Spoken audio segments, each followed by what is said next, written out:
ஒரு காலத்தில் வங்காளத்தில் ஒரு நல்ல மனிதர் இருந்தார். அவரது பெயர் ஈஸ்வர் சந்திர வித்யாசாகர். அவர் பிறந்த ஆண்டு 1820ஆம் ஆண்டு. அவர் வாழ்ந்த காலத்தில் சமூகத்தில் பல தவறான பழக்கங்கள் இருந்தன. குறிப்பாக விதவைகளின் வாழ்க்கை மிகவும் சிரமமாக இருந்தது.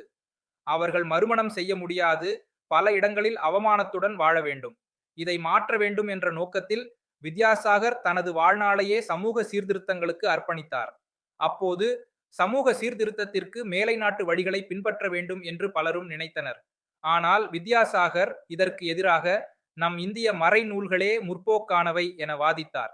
விதவைகள் மறுமணம் செய்ய முடியாது என்பதற்கு எந்த ஆதாரமும் மறைநூல்களில் இல்லை என்பதை அவர் பல சான்றுகளுடன் நிரூபித்தார்.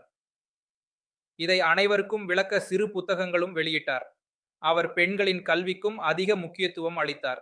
பெண்கள் பள்ளிகளில் கல்வி கற்க வேண்டும் என்பதற்காக பல பள்ளிகள் நிறுவ உதவினார்.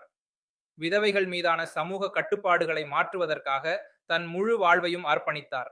அவரது முயற்சிகளின் விளைவாக 1856ஆம் ஆண்டு விதவைகள் மறுமணச் சட்டம் நிறைவேற்றப்பட்டது.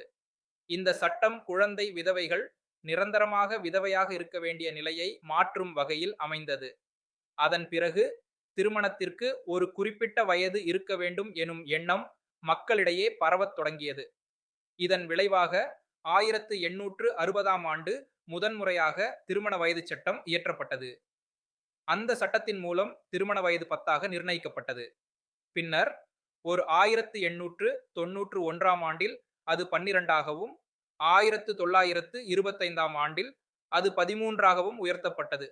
ஆனால் இதில் ஒரு பெரிய பிரச்சனை இருந்தது. மக்களிடையே இந்த சட்டம் முழுமையாக அறியப்படவில்லை. 1929ஆம் ஆண்டு திருமண வயது குறித்த குழு கூறியது இச்சட்டம் காகிதத்தில் மட்டுமே உள்ளது என்று. நீதிபதிகள், வழக்கறிஞர்கள் மற்றும் சில படித்தவர்களே இதை பற்றி தெரிந்திருந்தார்கள். இது கேட்ட வித்யாசாகர் சற்று வருத்தமடைந்தாலும் அவர் சமூகத்தில் செய்த சாதனைகள் மக்களின் வாழ்க்கையை மெல்ல மெல்ல மாற்றி வைத்தது. அவரது விடாமுயற்சி காரணமாக இந்திய பெண்களின் வாழ்க்கையில் ஒரு நல்ல மாற்றம் ஏற்பட்டது.